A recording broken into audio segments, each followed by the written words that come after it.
एक सवाल का जवाब दो। जब किसी का काम अटकता है तो सबसे पहले कॉल किसको आता है? तुम्हें। जब घर में कोई प्रॉब्लम होती है, सबको सोल्यूशन चाहिए होता है, कोई काम करवाना होता है, तो कौन याद आता है? तुम। और जब तुम थक जाते हो, हार जाते हो, परेशान होते हो, तब तुम्हारे लिए कौन होता है? कोई नहीं।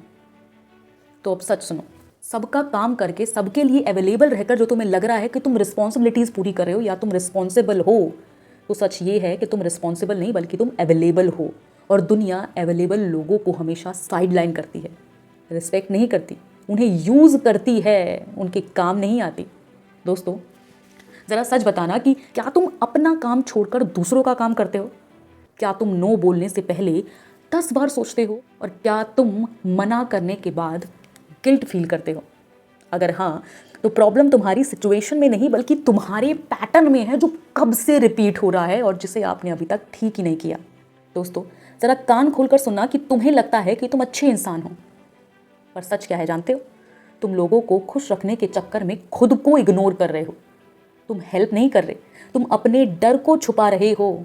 और ये डर किस बात का है जानते हो? लोग नाराज़ हो जाएंगे, रिश्ता खराब हो जाएगा, लोग तुम्हें सेल्फिश बोलेंगे, और इसलिए तुमने एक ऐसी आइडेंटिटी बना ली कि मैं सबका काम करूंगा, मैं सबके लिए अवेलेबल रहूंगा, पर खुद को सबसे पीछे रखूंगा। और ऐसा करने से तुम्हें पता भी नहीं चला कब तुम्हारी लाइफ तुम्हारे लिए गायब हो गई।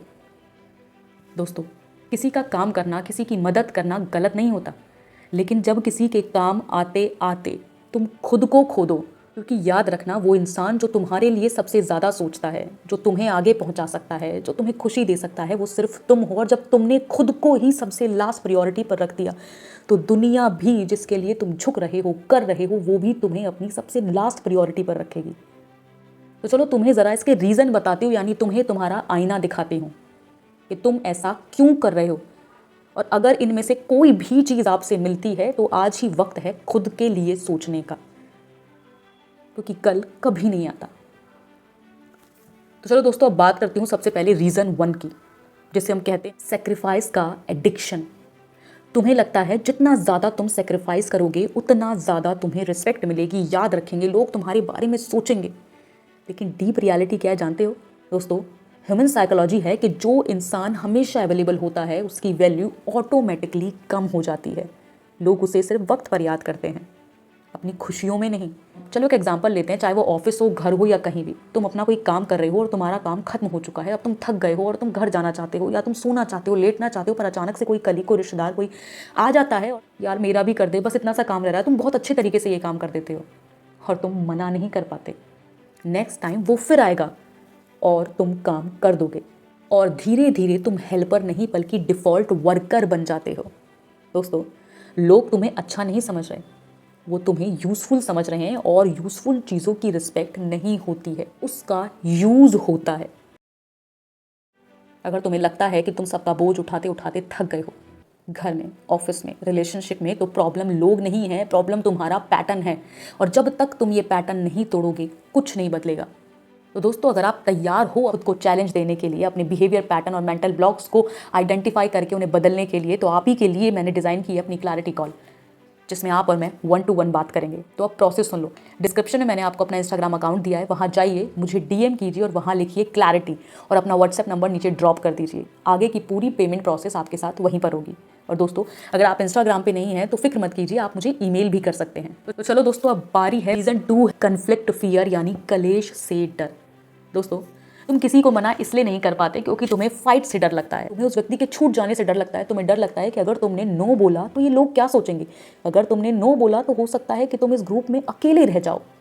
चलो एक एग्जांपल लेते हैं कि घर में कोई तुमसे बार बार काम करवा रहा है, घर में कोई ऐसी चीज़ें चल रही हैं जो तुम्हें पसंद नहीं आ रही, या ऑफिस में कोई ऐसी चीज़ें चल रही हैं जो उसे टॉलरेट करना तुम्हारे लिए मुश्किल हो गया है, या फ्रेंडशिप में दोस्त बार बार तुम्हारा फ़ायदा उठा रहा है, तुमसे काम करवाया जा रहा है, ये जानने के बावजूद भी तुम बहुत थक चुके हो, हार चुके हो, लेकिन उसके बावजूद भी तुम उन सब की चीज़ें कर रहे हो, सबका सुन रहे हो, हर चीज़ अपने ऊपर ले रहे हो, पर तुम मना नहीं कर रहे। क्यों? क्योंकि तुम्हें कलेश हो जाएगा का डर लगता है, किसी का मूड खराब हो जाएगा का डर लगता है, तुम अकेले हो जाओगे, तुम्हें इसका डर लगता है। ज़रा समझने की कोशिश करना दोस्तों, जब तुम ऐसा करते हो तो तुम शॉर्ट टर्म पीस चूज़ करते हो और लॉन्ग टर्म में अपनी रिस्पेक्ट को लूज़ कर देते हो। जो रिश्ता एक नो से हिल जाए ना, वो रिश्ता स्ट्रांग होता ही नहीं है। और ये बात समझनी बहुत ज़रूरी है। कहते हैं ना कि अगर रिश्ता बहुत ज़रूरी है तो उसे बचाने के लिए हर संभव प्रयास करना चाहिए, लेकिन अगर उस रिश्ते की वजह से तुम खत्म हो रहे हो तो उस पर एक बार विचार ज़रूर करना चाहिए। चलो अब बात करती हूँ रीज़न 3 की, यानी जिसे हम कहते हैं द वैलिडेशन एडिक्शन, यानी लोग क्या कहेंगे। हमें हमेशा चिंता रहती है, अरे भाई वो 4 लोग क्या कहेंगे। ज़रा सोचो यार, उन 4 लोगों को भी चिंता है कि वो 4 लोग क्या कहेंगे। और ये 4 लोग कभी ख़त्म नहीं होते। वो कुछ नहीं सोचते, बल्कि आप ही अपने दिमाग में उन्हें भूत बना लेते हो। क्यों किसी के बारे में सोचना दोस्तों? तुम अपनी वैल्यू खुद डिसाइड नहीं करते, तुम लोगों के रिएक्शन से डिसाइड करते हो। तुम अपनी पूरी ज़िंदगी का ठेका उन लोगों को देते हो कि जैसा वो तुम्हारे बारे में सोचेंगे, जैसा कहेंगे, बस तुम वैसे हो। और सच ये है कि दुनिया उन्हीं लोगों को यूज़ करती है जो खुद को यूज़ होने देते हैं। तो ज़रा ये रोना धोना और लोगों पर बातें डालना बंद करो कि वो मेरे साथ ऐसा कर रहा है, वो मेरे साथ ऐसा कर रहा है। दरअसल आप अपने साथ ऐसा करवा रहे हो। तो चलो दोस्तों, अब बारी है उन सॉल्यूशंस की जिन्हें फॉलो कर लिया तो आप अपनी लाइफ को रीसेट कर सकते हो। स्टेप 1 है प्रायोरिटी रीसेट, यानी सबसे पहला रूल है पहले मेरा काम फिर दुनिया। और इसे दिमाग में बिठा लो। चलो एक एग्जांपल से समझाती हूँ कि कोई आता है, अभी ये कर दो।